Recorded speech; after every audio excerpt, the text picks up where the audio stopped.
Hello everyone, welcome back to our channel. In this video, I'm going to show you all how to unfollow someone on Threads application. Without any further ado, let's get right into our video. The first thing we're going to do is open our Threads application.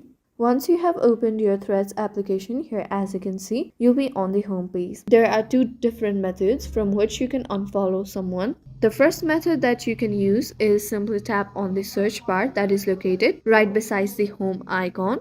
Once you have tapped on the search icon, here on the very top, you'll be able to see a search bar. Tap on it. Here you'll have to type the name of the person that you want to unfollow. Here as you can see, tap on their profile.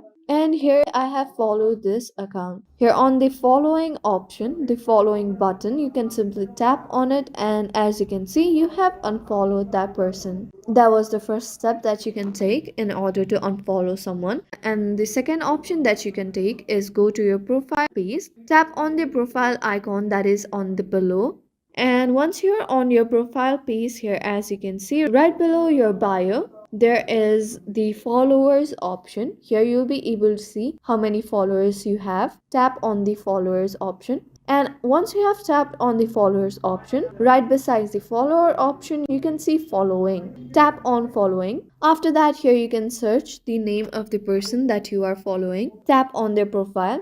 And once again, you'll have to take the same step and tap on the following option. And just like that, here as you can see, you have unfollowed this person. That was an easy step-by-step tutorial on how to unfollow someone on Threads. I hope this video was helpful for you. Have a good day.